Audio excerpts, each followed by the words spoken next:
नमस्कार, समर्थ सहारा न्यूज देख रहे हैं आप और मैं हूं आपके साथ गुंजन। चलिए आज की खास खबर पर नजर डालते हैं। प्रधानमंत्री नरेंद्र मोदी के दौरे को लेकर मुख्यमंत्री डॉक्टर मोहन यादव मीडिया से मुखातिब हुए।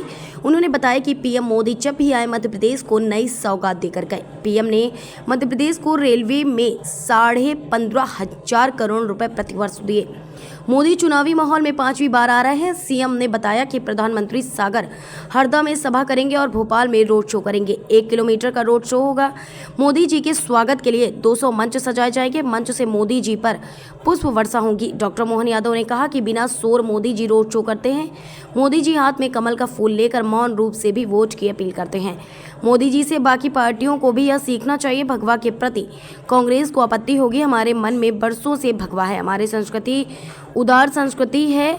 मुख्यमंत्री ने कहा कि दुल्हन की तरह भोपाल सजाया जाएगा। संग ध्वनि के साथ मोदी जी का अभिनंदन होगा। सीएम ने कहा कि कांग्रेस का मैनिफेस्टो हमने देखा। कांग्रेस को पलटी मारने की आदत है। कांग्रेस ने जो मैनिफेस्टो में लिखा है उसके लिए देश के सामने जनता से माफी मांगना चाहिए। हनुमान जयंती की बधाई आशीष जी ने दी है। मेरी अपनी ओर से भी आपका स्वागत है, बधाई है। हम सबका सौभाग्य, परमात्मा की कृपा है। चुनाव का दूसरा चरण सामने आ गया है और एक चरण सफलता के साथ पूरा हुआ। यशस्वी प्रधानमंत्री इस दौरे के साथ अभी तक के मध्य प्रदेश में सर्वाधिक बार आने वाले प्रधानमंत्री का एक उनका रिकॉर्ड बन रहा है। ये हमारे लिए सौभाग्य की बात है। यशस्वी प्रधानमंत्री जब भी आते हैं तो प्रदेश में अभी तक उनके द्वारा दी गई सौगातें अगर अपन हिसाब लगाएं तो लगभग 1.25 लाख करोड़ से ज़्यादा की सौगातें तो सीधे सीधे हमको मिली है। और उसमें भी इस 100 दिन के टेन्योर की बात करेंगे तो 35,000 करोड़ की पार्वती कालीसिंध चंबल परियोजना, इसी 100 दिन के अंदर एक नई परियोजना जो पश्चिमी मध्य प्रदेश और राजस्थान को मिला के 70,000 करोड़ की रहेगी, और 45,000 करोड़ की एक परियोजना जो हम सबके लिए केन बेतवा के नाम से जानी जाती थी, जिसमें कई हर्डल थे, वो उसको दूर करने का भी बड़ा इसी के माध्यम से एक रास्ता मिला है। मुझे इस बात की प्रसन्नता है कि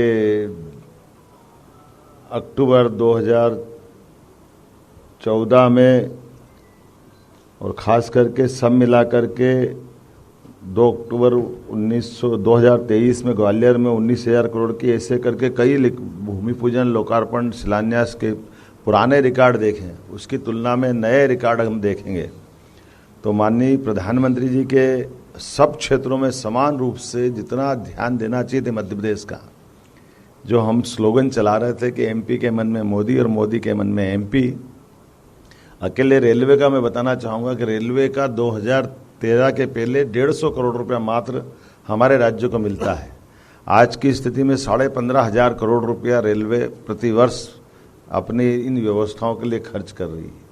ये रिकॉर्ड बताता है कि हमारे लिए मध्य प्रदेश का केंद्र सरकार के लिए क्या महत्व है, मोदी जी का मध्य प्रदेश को लेकर क्या महत्व है। आईटी से लेकर इंडस्ट्री तक, इरिगेशन से लगा करके तमाम सभी क्षेत्रों में समान रूप से ध्यान देते हुए जिस प्रकार से माननीय प्रधानमंत्री जी ध्यान दे रहे हैं, ऐसा लग रहा है कि वास्तव में हमारे लिए तो ये सबसे अच्छा स्वर्णिम काल है जब उदारतापूर्वक संसाधन केंद्र सरकार के माध्यम से मध्य प्रदेश को मिल रहा है। चूँकि चुनाव की बेला है और चुनाव की बेला में अभी इसी आचार संहिता के बाद से लगातार 7 अप्रैल जबलपुर, 9 अप्रैल बालाघाट, 14 अप्रैल नर्मदापुरम, 19 अप्रैल दमोह लगातार, और ये अब हमारे यहाँ इसी माह जो कल आने वाले वो 5वीं बार आएंगे। और ये एक सभा थी, लेकिन अभी कल की एक साथ हमारे 2 सभाएं रहेगी, एक सागर में, एक हरदा में, और एक रोड शो हमारे यहाँ होने वाला है। कितना अच्छा एक प्रयोग माननीय मोदी जी ने यह भी किया है कि हमारे पास बड़े महानगरों में, मैं जबलपुर में मौजूद था स्वयं, बगैर बोले भी भाजपा का प्रचार कैसे करते हैं ये रोड शो के माध्यम से उनने करके दिखाया है।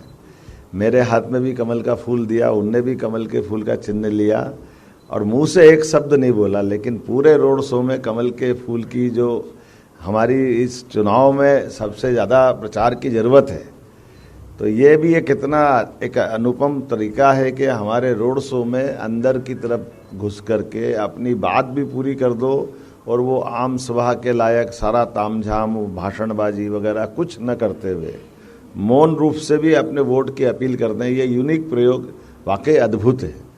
ये हमारे लिए महानगरों की तरफ से तो एक तरह से संदेश भी है कि प्रत्याशी का प्रचार भी हो जाए और भाजपा की बात भी हो जाए, और हमारे लिए ये जो आम सभाओं के लिए जो एक अनावश्यक बड़े महानगरों में कष्ट होता कि जगह की दिक्कत आती, संख्या की परेशानी आती है, लेकिन चुनाव के दरमियान ये बाकी पार्टियों को भी सीखने लायक प्रयोग है।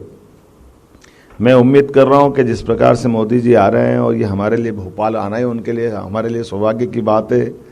राजा भोज की नगरी, रानी कमलापति की नगरी में भव्य रोड शो भी होगा। ये लगभग 1 किलोमीटर का होगा, जो मालवीय तिराहा रोड से प्रारंभ होकर रोशनपुरा पूरा करते हुए मेजर नानके चौराहे तक खुले रथ में वो जनता का अभिवादन करते हुए इस रोड शो को पूरा करेंगे। 200 से अधिक मंचों पर अलग अलग प्रकार से हमारे माननीय प्रधानमंत्री का अपने नागरिकगण अभिनंदन करेंगे। अपने अपने तरीके से विभिन्न समाजों के लोग, विभिन्न कलाकार, साधु संत, सभी प्रकार की तरह से जो एक हमारी भव्य परंपरा रही है अतीत में मध्य प्रदेश की, उस परंपरा के हिसाब से हम बहुत भव्य पुष्प वर्षा के साथ माननीय प्रधानमंत्री का स्वागत करेंगे।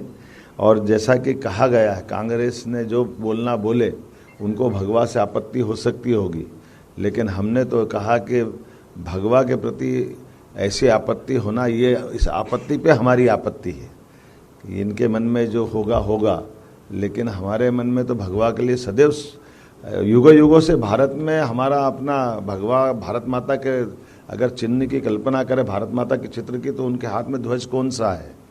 और कोई भी हमारा देवालय उठा के देख लो, उस पर पताका अगर लहराएगी तो क्या लहराएगी। कोई भी साधु संत घर छोड़ के संन्यास ग्रहण करता है, तो हमारे यहाँ तो सूर्य आधारित संस्कृति है। तो जो त्यागमय संस्कृति है, वैराग्य की संस्कृति है, उदार संस्कृति है, सबको समाहित करने वाली संस्कृति है, इसके प्रति नफरत ये कतई बर्दाश्त नहीं की जाएगी। इसलिए हमने कहा भगवामय ये रोड शो रहेगा। हमारे अपने मन में जो भाव है उसको प्रकटीकरण में हमें कोई संकोच नहीं है। दुल्हन की तरह भोपाल सजेगा। सभी वर्ग की महिलाएं, पुरुष जो आरती उतारते हुए, हमारी परंपरा है। हमारी बंगाली समाज की बहनें तो बहुत अच्छे से शंख वादन करके और शंख ध्वनि के साथ, और लक्ष्मी माता की उल्लू की जो सवारी का दृश्य रहता है, वो शंख के साथ एक विशेष ध्वनि से भी अभिनंदन करती है। वो अभिनंदन का दृश्य रहेगा। और गगनभेदी मोदी मोदी के नारों के साथ पुष्प वर्षा करते हुए सभी प्रतिष्ठान से आपके सबके माध्यम से अपील कर रहे हैं कि जहाँ जिसके प्रतिष्ठान है। फिलहाल इस खबर के साथ इतना ही। बने रहिए हमारे साथ समर्थ सहारा न्यूज पर। नमस्कार।